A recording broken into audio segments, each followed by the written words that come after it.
Welcome into Inside the Burrow, everybody. Robbie Listella, Kevin Fielder. We are back here in the new year. It's a busy time across FAU athletics, football, filling out the roster, basketball in the heat of the season, and baseball and softball getting set to start and going here in about a month. So it's going to be in full swing. Kevin is freezing back in Kansas after a nice little holiday break. But Kevin, It is how's it so going? cold. It is so cold. But other than that, I'm excited to talk about some changes at FAU football. I think they finally announced that coaching staff, and they finally, the guys that they have retained or hired, and then basketball finally getting some wins on the board. No longer having to talk about them on a potential losing streak because they are now officially on a winning streak. I Two know. games, but winning streak. It was good to get some road wins for sure in AAC play. It was pretty dark there for a little bit. It's a tough back-to-back with Michigan State and Memphis. You know, you would have loved to see them win one of those games, but in reality, those two are ones you'll chalk up as okay at the end of the day. They obviously learned from those losses. Even Coach Jacobs for the first time this season made that lineup change, and I think it paid off in a big way. Kevin, what are our thoughts on Trey Carroll to the starting lineup and Matas to the bench? Yeah, it always felt like FAU's best lineups is when they went smaller, and smaller in the sense that they didn't have Matas out there as the 7'1" post center kind of build. Bob Miller is still 6'10", 6'11", so he's still plenty tall enough to guard some bigs. But having Baba and Trey Carroll out there in the front court and having the three guards, which I think we could have a conversation about, maybe they need to change up some of those guards as well. But when you have the front court with Trey Carroll and Baba Miller, you have a little bit more versatility in your offense. It's not as 4 out, 1 in, right? You can go 4 out, 1 in, you can go 5 out. There's so many different ways you can play with Trey Carroll and Baba Miller out there. And I think it showed against Charlotte, right? Where even if they don't shoot the 3-ball well, and truthfully, like that's just been a problem all year. I don't know if it's going to fix itself just naturally, but like even when they don't shoot the ball well, they find ways to get into the paint. They find ways to create offense. They can manufacture offense that they normally didn't manufacture. And I think some of that is because Matas, who is going to be a good basketball player. I have no doubts about that. Like in a year or two, when he gets a little bit more seasoning, he's going to be a good player. But at times he clogged the paint because he just doesn't know how to get out there and doesn't know how to provide that spacing that Baba and Trey Carroll do. So rest of the year, like that just is the no-brainer front court to me. And now, like, should you make a change in the backcourt with the guards? Maybe that's another conversation we can have. But Bob Miller and Trey Carroll should be lockdown starters for the rest of the year. Yeah, it worked out. We saw against Memphis, they started out down, I think it was 14-2, and then they started out against ECU up 15-2. So you saw the offense kind of clicking a lot more than it was in that last one against Memphis. So whether that was Trey Carroll or not, I don't know. But he's scored 15 or more now. I believe in 6 out of 7 straight. So he's really kind of tapped into his offense, and now in the starting lineup, he'll get more time to kind of get those reps. And I think in terms of the guards, I don't know if they'll make that adjustment, but it was good to see against ECU, at least, both Leland Walker and Ken Evans both had good games. Against Charlotte, it was a little bit less. They both, were back in single digits, but, Ken had a really nice game, had 17 against ECU, hit that big shot late. And he hasn't had a lot of those moments this year. So to get him going is huge. Want to see that a little bit more consistently. And same thing with Leland. And Kiki kind of has his role of, he's not going to be, he could have a game, obviously, where he's that guy leading scorer, but he's kind of been that spot up shooter every time they kind of need a triple, they've looked to him. And so we'll see if his role expands. I could see potentially, swapping, whether it's Leland or potentially Kiki to the bench for Caleb, potentially if they wanted to go bigger, or Nico if they wanted to go, I think if you're going to make a change, it'd be Nico because he's a little bit more of a true point guard. And so you have a guy who can lead transitions and sort of put you in that pace. Now, I also sort of like him as a sixth man. I think he provides that energy off the bench that they probably wouldn't have otherwise. But if the guards keep struggling like they have, and it's just a consistency problem, you probably need to look at that, making that change, because you want to be playing your best basketball by late February, March, when the conference tournament starts, and you try and parlay that into some wins. Because this, like, truthfully, FAU looks like the second best or third best team in the conference right now. And that's largely because every other team in the conference sucks. Like, if we're just being honest, UAB, who we all thought would be solid, is really not very solid. And Wichita State has struggled, and USF has struggled with their own circumstances outside of basketball. Charlotte is inconsistent. ECU is inconsistent. Rice is Rice. Like, North Texas and FAU feel like the two teams that if Memphis were to not win the conference tournament, it would be one of those two teams. So you have, oh God, I should have looked at this earlier. You've got still double-digit games in conference. You've got plenty of time to figure it out, but you need to be figuring it out by the time conference play starts. They've got 16 opportunities left here in conference play. And, I mean, you look at some of the statistics, really, they're coming into a lot of, what they're going to be in terms of, there's not who they are. And the offensive side of things is looking pretty solid. I mean, their EFG is still above 50%, 53.6. It's 81st. Their tempo is still top 50. Their shooting splits are, their 3-point percentage dipped a little bit. So now they're down 34.5%, still 118th. Really, offensively, the only concerning thing is they're not really attacking the glass with the size that they have. They could be a lot better than an offensive rebound percentage of 27%.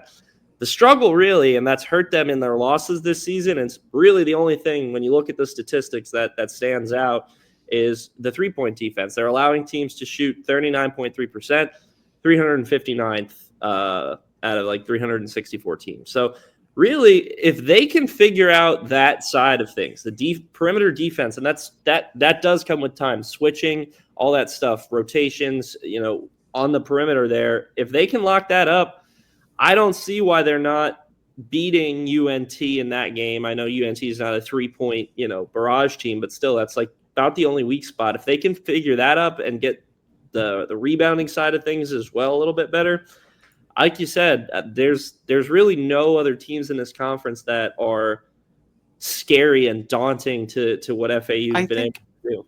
I think the other thing is that it still hasn't been perfect, but over the last two games, when they've made the switch from Matas to Trey Carroll, they've looked better on defense.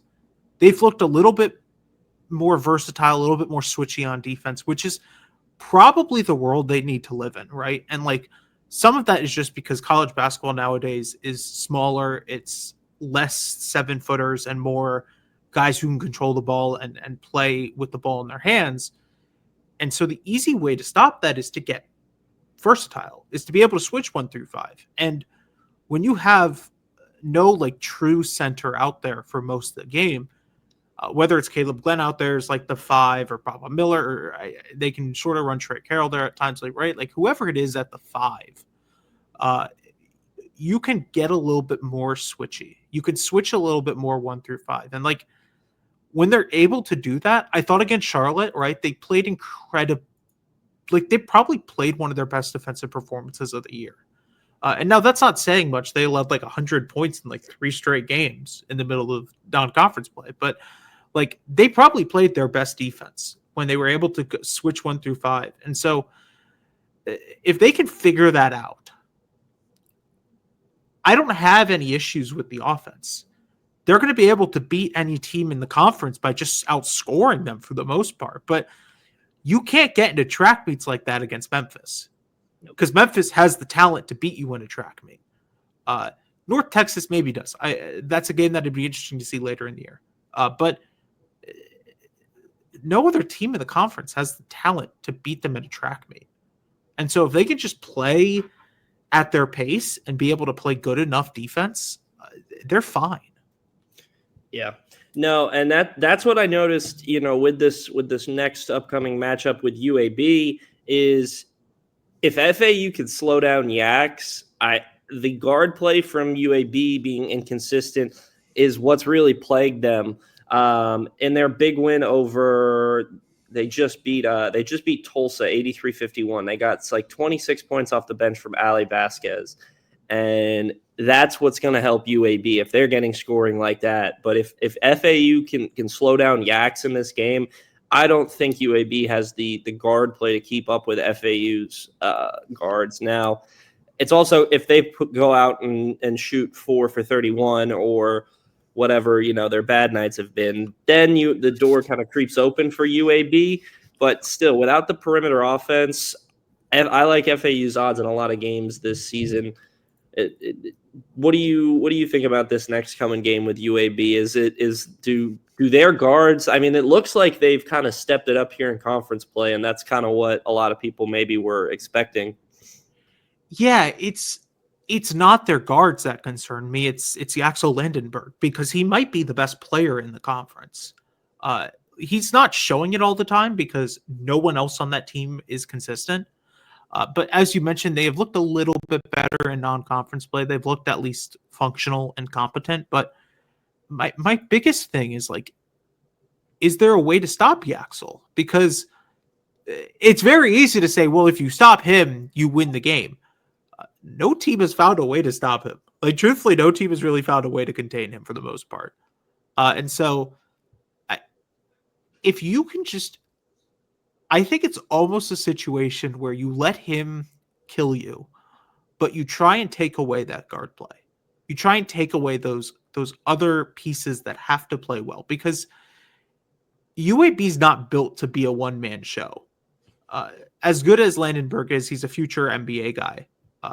He's not good enough to carry a team on his back and score 50 points, right? And so, like, I think the other thing is, like, you should probably just let him score, but take away the peripheral pieces that make them good when they're firing on all cylinders, which they haven't done a lot this year. But, like, when they have, it's because they've gotten good play from guards.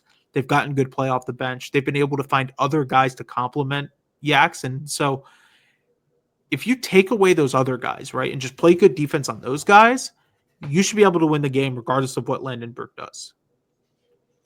Yeah, this game to me, for me, most importantly, I want to see them bounce back from beyond the arc. Like we mentioned, they struggle a little bit against Charlotte after they were good against ECU. Typically, John Jacobs has mentioned he likes his team shooting better on their home court. He thinks that's where they're going to be best, and I see why. I mean, obviously they're big into their routines and whatnot, but they've had streaky performances, whether it's at home or on the road. So I want to see them come out here at home and shoot the ball well.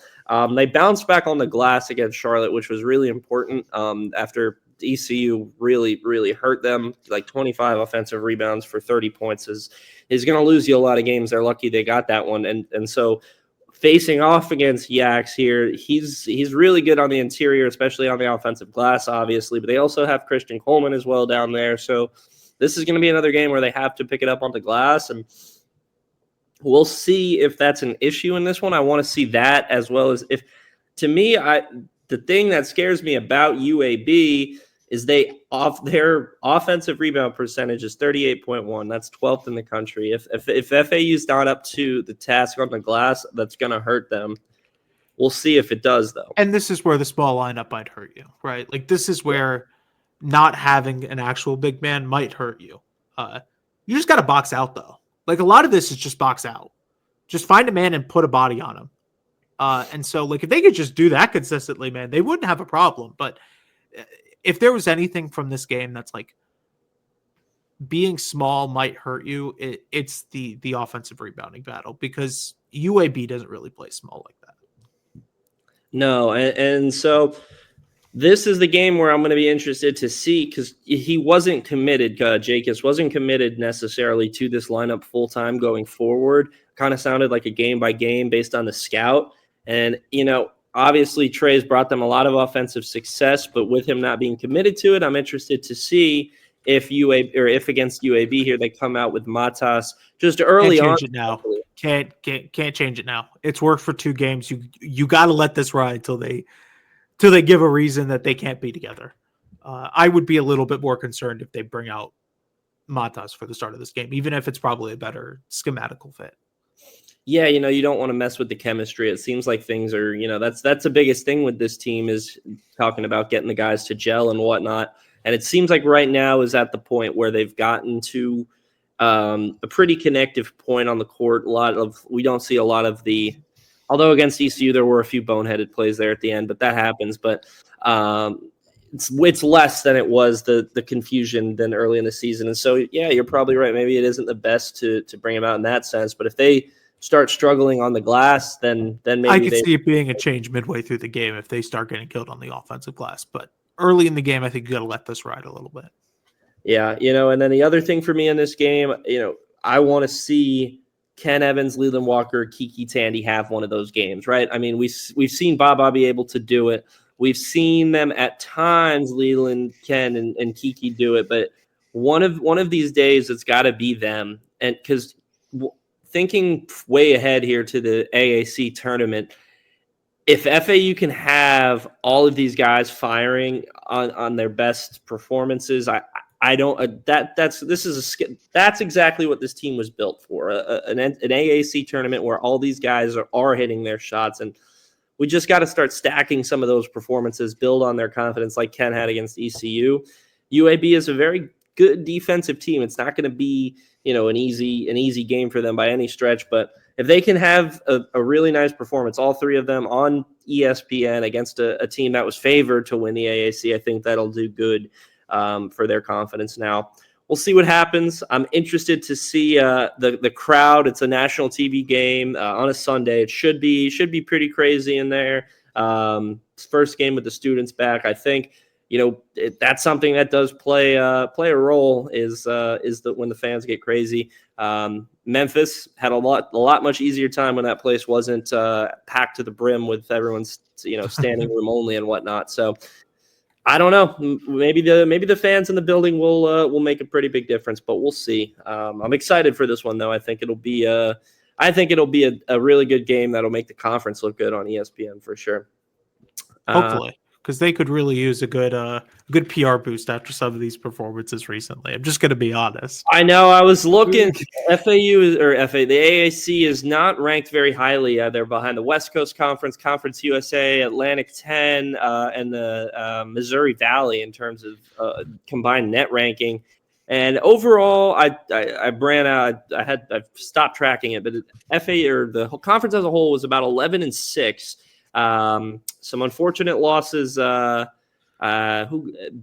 got a win for the Missouri Valley. Middle Tennessee took out UAB and somebody else too. I think Tulsa maybe. So those losses hurt, and so the conference definitely doesn't want for a conference that wants to be that premier G5. Gotta start beating. The weird thing is that they don't have a bad team in the conference. There's not a team that I think is like awful. UTSA is rebuilding and they're not up to that level, like that standard yet, but they're not awful.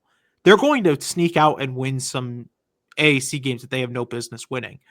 But like I looked at this earlier, every team is hovering around 500. Yep. None of them there's only one of them that's actually good, which is Memphis right now. North Texas is like solid at 11-4. I do want to see how they play the rest of conference play because they kind of got away with some games in non-conference play they probably shouldn't have won. Looking at that Minnesota game in particular,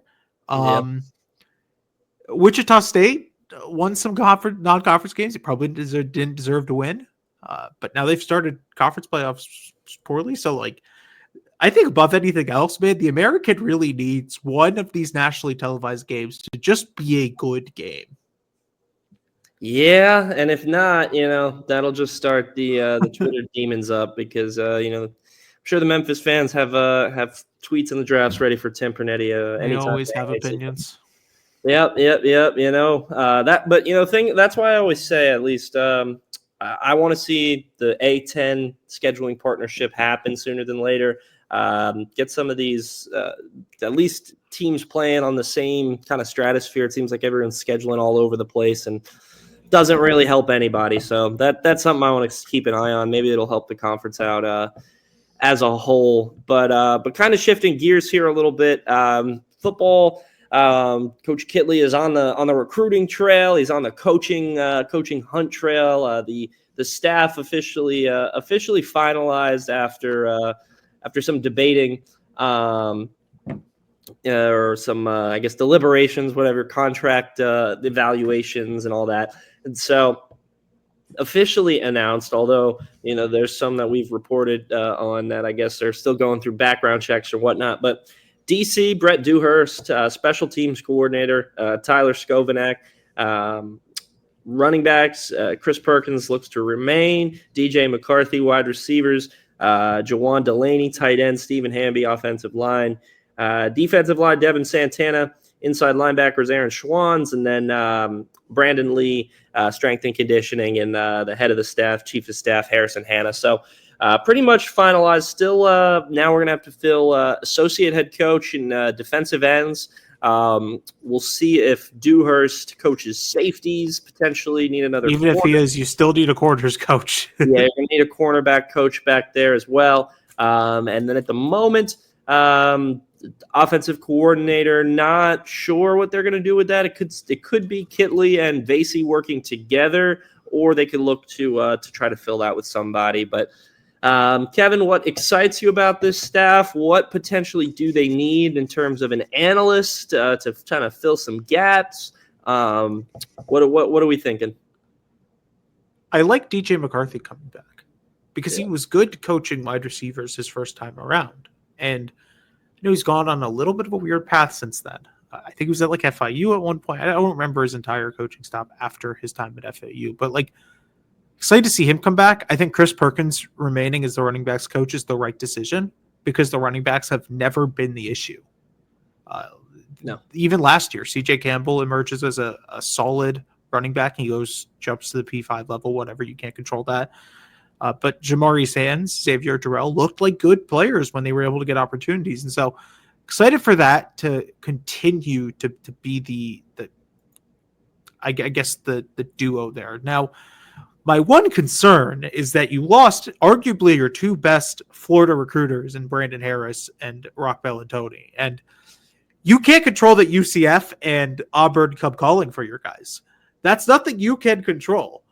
But man, you got to get some guys with Florida ties. And I know that Devin Santana has some Florida ties. I know McCarthy and Perkins do, but that should be the priority. Whether it's just hiring one, I don't think you need to hire two guys with Florida ties, but if you can hire one guy, whether it be the secondary coach or the DN edge coach who can recruit Florida, and that just be his thing, right? He's just an awesome recruiter in Florida. That's the pathway you need, probably. It will be interesting to see how they utilize this offensive coordinator thing, whether it's a co-offensive coordinator thing or they do actually hire an offensive coordinator who won't call plays because Kitley has already said that he'll call plays. But I don't see a pathway where they don't have someone with that title because I don't remember the last time where a team hasn't had a guy with that title. And so it will be interesting to see how they sort of approach that. I know that they could probably just give that title to one of the guys that Kitley hired, but that is really the most interesting part to me is that you've got special teams coordinator, you've got defensive coordinator. Now who's helping you run the offense? Yeah. Florida ties for me, they're important, but they're not the end of the world. But like you mentioned, without Rock now, Rock was, a lot of people don't realize how involved he was with recruiting. He was doing a lot of behind the scenes work with that. And same thing with Jeff Love before he left. And so those are two guys that did a lot of work for the recruiting. I'd say a lot of the guys would not be here right now without those two specifically. So, I mean, obviously they've found ways to fill those gaps in the interim, but with some open holes on the staff, potentially some more money to go around, I potentially, the only thing that's kind of difficult is Rock was filling three holes with one title here. So that's something. What was he? He was associate head coach, Edge rushers, edge rushers, and outside DNs. linebackers. Edge rushers Now, DN's edge rusher is basically the same thing, right? Yeah, Like that's just going to be the same thing. So that's fine. Associate head coach, just hire an analyst and give him that title. The whole like 10 on-field thing has sort of been blurred a little bit more. So just hire a dude to be the clock management guy that you need, right? Like, I'm sure his dad will do it. I mean, his dad probably has other things to worry about. He's a little busy. The Hall of Fame track and field coach might have other obligations, but like, just hire a head coach, right? Just hire someone who's been a head coach, or hire someone who you trust. But filling out the defensive staff is probably the most important part, because that's where my question marks about this staff lie. And it's not because I don't think that they didn't hire good coaches, but I mean, we're talking about a defense coordinator who's relatively unproven. I don't think he's ever called plays in college. Does not mean he can't be a good coordinator, of course, but like, you don't have a coordinator who's never called plays. And now you lost arguably your two most important recruiters on that side of the ball, in Bellantoni and Harris. And so whatever these next two moves are, three moves, depending on whether they hire a safeties coach as well, that's going to be the interesting part for me. Yeah, and I feel like Willie Simmons' staff at FIU has been pretty good. But I still do think there's a lot of untapped Florida recruiters out there. Potentially a guy from the high school ranks. I don't think you need to worry about getting someone who knows how to recruit high school in Florida. There are plenty of guys who can do that. Just find the right one.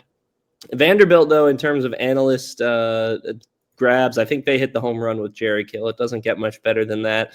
So I don't know who's FAU. I don't know if you could pull a Jerry Kill out of de facto retirement, but no, they should give it a shot. I do want to see what would happen if they called.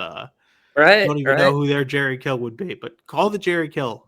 Like, yeah, I don't know who FAU's Jerry Kill will be either, but maybe somebody. I mean, Nick Saban's not doing anything right now. Let's call him up. But I'm confident in Dewhurst's ability to kind of rise into that role. I mean, there may be some bumps in the road, and Bellantoni not being there is kind of somebody to lean on with previous experience. Is also now. I do wonder if they hire a coach on that side of the ball who, whether he's not going to be the defensive coordinator, but has experience doing that, so that whether it's a co-defensive coordinator title or just someone who Dewhurst can sort of bounce ideas off of.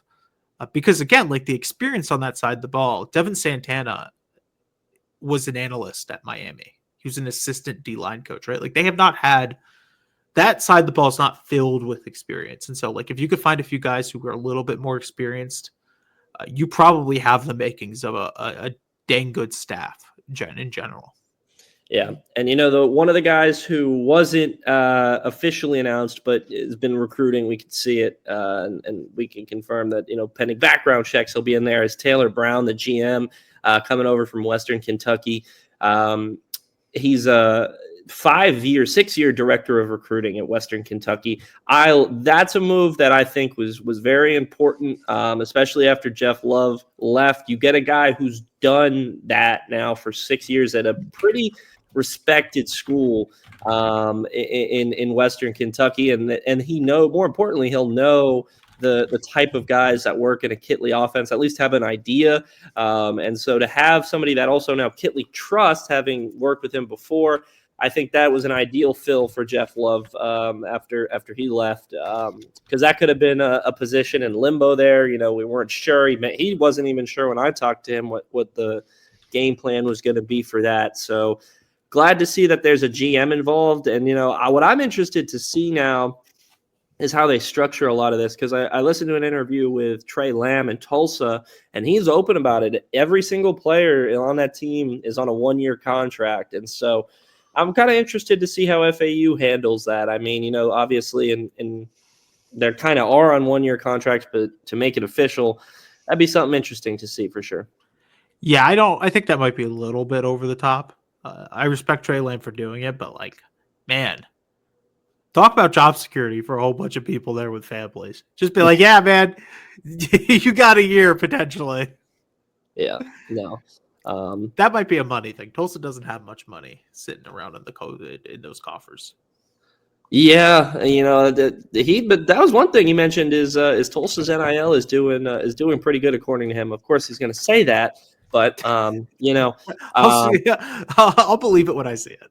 Yeah, I'm excited to see how Kitley attacks the NIL in Boca, because he's a guy who I think has a chance to be really personable and develop relationships a little bit better than maybe Tom Herman was doing. And no knocks, but it just didn't seem like he was clicking at times with a lot of different people, and so maybe a change in personalities will help FAU tap into NIL even a little bit more. Than they've been pretty successful, in my opinion, for a young school in terms of NIL, and we'll see if this young staff will be able to tap into that a little bit more.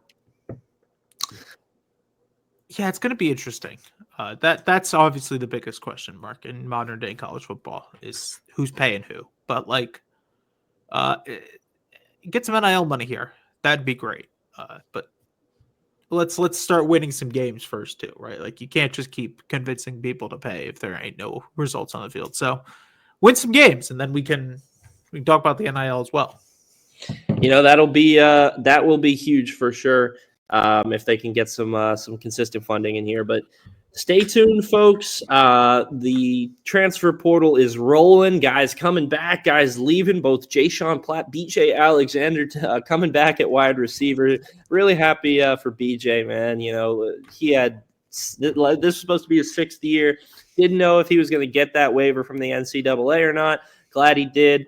And so he'll be back. Jay-Sean will be back. And I think that gives that wide receiver room a lot of depth on the outside and the slot. I'm excited to see that room develop. And then just a bunch of additions on defense. I'm not going to rattle them all off. Go to FAU Owl's Nest on Twitter.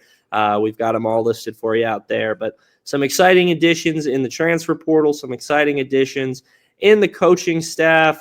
Stay tuned for more. I'm sure they'll be rolling out here both for the coaching staff and the portal over the next week or so as things start to settle ahead of spring ball. But folks, thank you so much for taking some time to listen to this edition of Inside the Burrow. We'll be back very soon. Hopefully, we'll get some of these coordinators and whatnot on here to talk to you guys as well and get to know these guys a little bit more. But for Kevin Fielder, I'm Robbie Listella. We will see you next time.